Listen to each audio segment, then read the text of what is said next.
എല്ലാവർക്കും ഭൂലോകം ടിവിയിലേക്ക് സുസ്വാഗതം. സിനിമയോട് അത്ര താല്പര്യമൊന്നുമില്ലാത്ത മഹത് വ്യക്തിയായിരുന്നു മഹാത്മാഗാന്ധി. അദ്ദേഹം തൻ്റെ ജീവിതകാലത്ത് കണ്ട ഒരേ ഒരു ഹിന്ദി സിനിമ എന്ന നിലയിൽ ചരിത്രത്തിൽ ഇടം നേടിയ ഒരു സിനിമയുണ്ട്. 1930കളുടെ അവസാനത്തിൽ സുഹൃത്തുക്കളോടൊപ്പം വൽസാദിലേക്കുള്ള ഒരു യാത്രയിലാണ് ഫിലിം മേക്കറായ വിജയ് ഭട്ട് ആദ്യമായി ഗാന്ധിജിയെ കാണുന്നത്.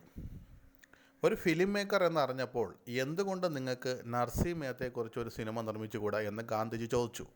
ഗുജറാത്തിലെ ഒരു സന്യാസ കവിയായിരുന്നു നർസി മേത്ത. അദ്ദേഹത്തിൻ്റെ ഭജന വൈഷ്ണവ് ജൻതോ തേനെ കഹിയജെ ആയിരുന്നു ഗാന്ധിജിക്ക് ഏറെ പ്രിയപ്പെട്ടത്. വിജയ് ഭട്ട് ഉടൻ തന്നെ തിരക്കഥ എഴുതാൻ തുടങ്ങി. 1940 അദ്ദേഹം ഹിന്ദിയിലും ഗുജറാത്തിലും നിർമ്മിച്ച നർസി മേത്ത പുറത്തിറക്കി. ഈ ചിത്രത്തിലെ നായകനായി വിഷ്ണു പന്ത് പഗ്നിസിനെയും ഭാര്യയായി ദുർഗ ഘോട്ടയെയും കരാർ ചെയ്തു. ആ ചിത്രത്തിന് മികച്ച സ്വീകാര്യത ലഭിക്കുകയും ഇന്ത്യയിലുടനീളം രജത ജൂബിലി ആഘോഷിക്കുകയും ചെയ്തു.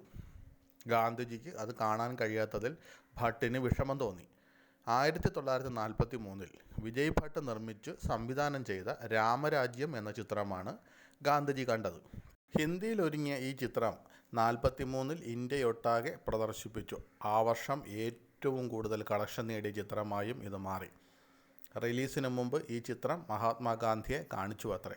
അങ്ങനെ മഹാത്മാഗാന്ധി കണ്ട ഒരേ ഒരു സിനിമ ഇതാണത്രേ. വിജയ് ഭട്ട് സംവിധാനം ചെയ്ത ഈ ചിത്രത്തിൽ രാമനായി പ്രേം അദീപും സീതയായി ശോഭന സാമർത്ഥയും അഭിനയിച്ചു. അമേരിക്കയിൽ പ്രദർശിപ്പിച്ച ആദ്യ ഇന്ത്യൻ സിനിമ കൂടിയാണ് രാമരാജ്യം എന്നും പറയപ്പെടുന്നുണ്ട്.